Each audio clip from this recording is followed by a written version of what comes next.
समारंभासाठी उपस्थित माध्यमिक आपले शुद्ध माध्यमिक विद्यालयाचे प्राचार्य श्री सावंत सर आणि शुद्ध माध्यमिक व उच्च माध्यमिक विद्यालयाचे प्राचार्य श्री वाघ सर आणि माझे इथे जमलेले सिनियर्स, तुमचा सांस्कृतिक कार्यक्रमातला जो आदर्श आम्हाला मिळाला त्याच्यातून तुमचा सहभाग आम्हाला दर्शवून आला. त्यानंतर तुम्हाला जेव्हा प्रत्येक शनिवारी पवार सर सांगायचे की चला दहावीवाल्यांनी आपल्याला आता अभ्यास करावा लागेल, दहावीचे पेपर जवळ आले, प्रत्येक वेळी पवार सर तुम्हाला सांगायचे दहावीवाले आत वा. इथे वरांड्यात फिरताना पवार सर तुम्हाला अजून आवाज देऊन सांगायचे वर्गात जा, अभ्यास करा, पेपर आले. त्यानंतर तुमच्या जी बॉन्डिंग होती, इमोशनल बॉन्डिंग, आयकॉनिक बॉन्ड माहितीये, आयोनिक बॉन्ड,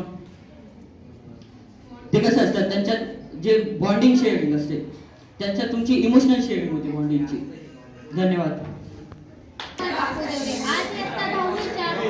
समारंभाचा कार्यक्रम तर आज तुमचा शेवटचा दिवस. आम्ही तर तुमच्यासारखे होऊ नाही शकणार, पण आम्ही पूर्ण काळजी घेऊन तुमच्यासारखं होण्याचा प्रयत्न करू.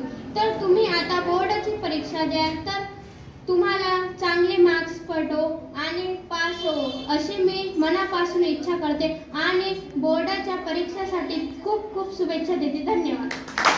शाळेचा हा शेवट नाही, नव्या वाटेची सुरुवात आहे. आठवणीच्या ओझळीत आज मन थोडं भरून आलं आहे.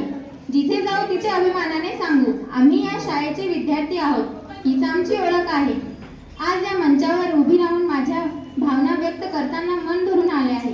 10वीचा हा निरोप समारंभ म्हणजे आपल्या शाळेचा आयुष्यातील एक सुंदर टप्पा संपत असण्याची जाणीव करून देणारा क्षण आहे. शाळा म्हणजे फक्त शिक्षण घेण्याची जागा नाही, तर इथे आपण मैत्री, संस्कार, शिस्त आणि स्वप्न पाहायला शिकलो. माझ्या सर्व मित्र मैत्रिणींनो, आपण एकत्र घालवलेले क्षण, केलेली मजा मस्ती, स्पर्धा, अभ्यासाचे ताण आणि आनंदाचे क्षण हे सगळं आयुष्यभर लक्षात राहील. पुढे प्रत्येक जण वेगवेगळ्या वाटेत जाईल, पण आपल्या मैत्रिणींची आठवण कायम राहील. आज या ठिकाणी मी तुमची मैत्रीण म्हणून एवढं सांगू इच्छिते की आपण सर्वांनी मोठी स्वप्न पाहावी, ती पूर्ण करण्यासाठी मेहनत घ्यावी. अपयश आलं तरी घाबरू नका, कारण प्रत्येक अपयश आपल्याला काहीतरी शिकवून जातं. शाळा सुटल्यावर उद्या परत भेटू असं बोलायचो, पण तो एक शाळेचा शेवटचा दिवस, ज्या दिवशी उद्या भेटू असं बोलण्याऐवजी परत कधी भेटायचं असं बोलून हा शाळेचा प्रवास संपला. शेवटी माझ्या शाळेचे आणि शिक्षकांचे पुन्हा एकदा मनपूर्वक आभार मानते आणि माझे सर्व मित्र मैत्रिणींना उज्ज्वल भविष्याच्या शुभेच्छा देते.